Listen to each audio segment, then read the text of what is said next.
Hey guys, and welcome back. My name is Josh, and you are watching Perfect Timepiece. Now, I had a question on the last video, which was basically, what do I mean when I say gray market dealer, and when I talk about Joma Shop being a gray market dealer, do I have any problem purchasing from them? And this question actually comes from Donna Thomas.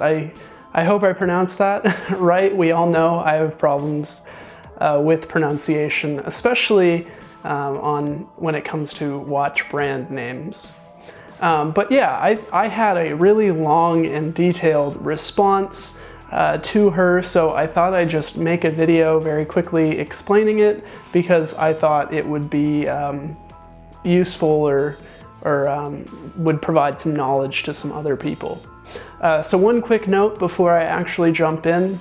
I had planned to do a review of the Hamilton Khaki Navy Scuba, which I've had in my possession for an incredibly long time, and actually released that today.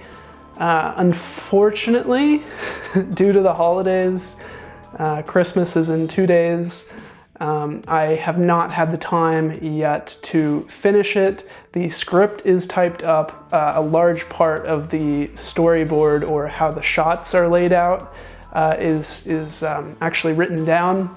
So we're very close to releasing that. I think it will be released on Tuesday of next week, so like 4 days.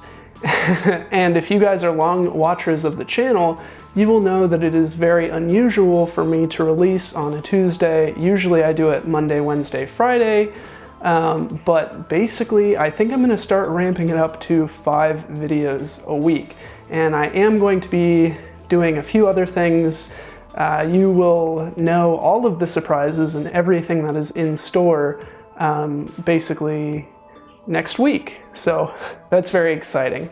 But anyway, let me jump right back into the question. We're all done with the channel updates. I don't want to talk about the channel or the schedule or anything. You guys want to know what's the difference between a gray market dealer and an authorized dealer. Well, basically, you have watch manufacturers. Think like Omega or Tissot. I know I'm only naming people within the Swatch group, but these are the people that immediately come to mind. So I'm just going to use Omega in this example. Omega manufactures a watch, right? And then Omega is partnered up with different jewelry stores or different retailers to basically sell the watch at the list price, right? And maybe that jewelry store in their contract is allowed to mark up that watch price by a certain percentage, so the jewelry store ends up making money on the sale, and then they can pay that to basically, Omega, brain fart there. But basically, a gray market dealer also can get these watches, but they usually only cost what it costs Omega to manufacture, right? So where you go with a jewelry store with an authorized dealer, basically you're paying a little bit more basically to keep that jewelry store up and running. And sometimes you can pay thousands of dollars more. So if you have an Omega watch that's like $5,000 that you can find on the gray market, usually it'll be $7,000 or $8,000 in the jewelry stores, which is kind of crazy. Now, you might be thinking to yourself, why would anybody ever go to an authorized dealer in that case? And that's kind of where I am with this. And there are a few reasons, but basically what it boils down to is if you have a watch that is a limited edition, or you don't want to lose it for whatever reason, or it can't be easily replaced, I would go with the authorized dealer. And I'll explain why in just a second. But if you have something that's kind of like run-of-the-mill, or anything that's, kind of in the lower end, like this watch that could easily be replaced, then I would go with the gray market, because you can save some of that money. So honestly, I've never purchased a watch from an authorized dealer. I've only purchased from gray market, and that is because all of my watches are not very unique and they could be easily replaced. I've purchased most of my watches from Joma Shop or Amazon, or I've bought them used. So I am maybe a little biased, right? But so let me get into why you would buy from an authorized dealer, and why I suggest anyone buying a limited edition watch to go through an authorized dealer, or buy used if you want to save money, right? The authorized dealer has the manufacturer warranty, right?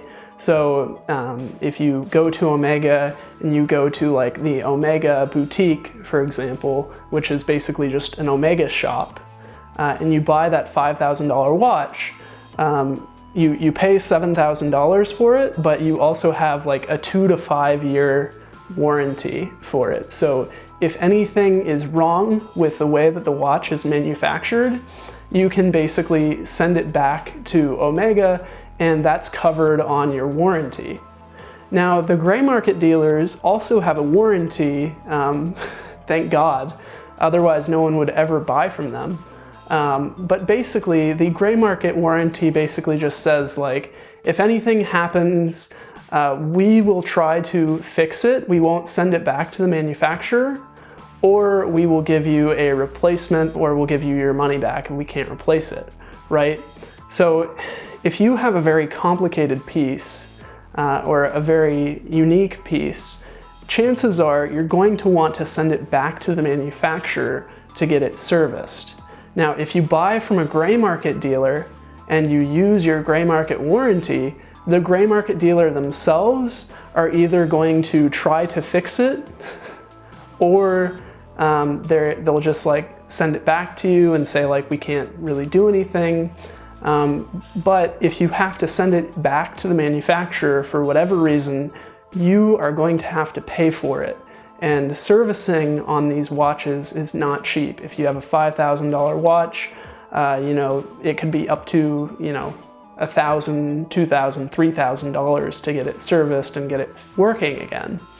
And if you bought it through an authorized dealer, you can just go to the authorized dealer, they'll send it back to the manufacturer, or oftentimes if you're at an Omega boutique, for example, they just are the manufacturer, and it won't cost you anything out of pocket, right?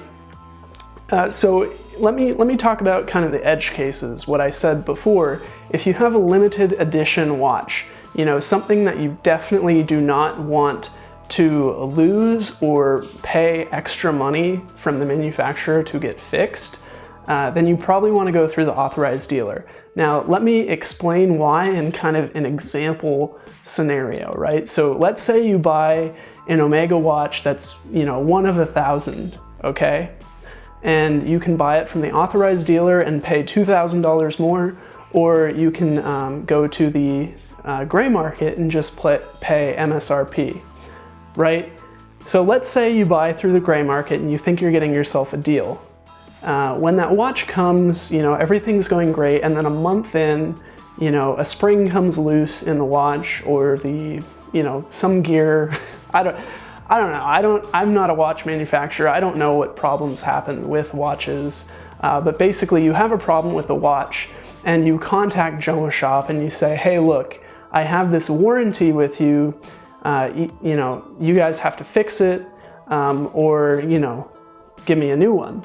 And they say, well, sir, you bought the one version, you bought the one, watch that we had in stock. We can't give you another one, right? And then they might say too, like, we can't service this for you. And in that case, you're gonna have to go send your watch to the manufacturer and pay out of pocket for the service, or you're gonna have to go to Joma Shop and you're gonna have to say, like, this is unacceptable, I want my money back. And if they give you your money back, now you're stuck with your money, you're stuck with, not having the watch that you wanted, and it's just not a very good scenario. So I would definitely avoid that if you could. Whereas if you go through the authorized dealer, if anything goes wrong with a watch, you can then just go to the authorized dealer, say, hey, look, this is broken. And then if, if Omega can't fix it, then I don't know, what is Omega doing, No, Omega will be able to fix it, and you will be able to get your watch back without paying anything, again, as long as it's a manufacturing issue, right? As if you break the watch, then of course you're gonna have to pay, to have it fixed. But yeah, so I basically said this in a text way when responding to that comment that I got from Donna Thomas, but I hope that this was maybe a little bit more clear. I did kind of throw out multiple examples there, so if they were not clear at all, just like leave me a comment like, Josh, you completely blew my mind, and I will try to answer any questions that you guys have. That being said, if you guys have any questions at all about watches or my particular stance on a brand or anything, leave them in the comment section down below. I am planning on having like a running series where I answer your guys' questions and, kind of respond to you in a more personal way than just, typing, thanks for watching, Josh. Anyway, I thought it would be a good addition to the channel. So I really hope that you guys enjoyed this video, and I will see you all next time. Thanks for watching. Bye.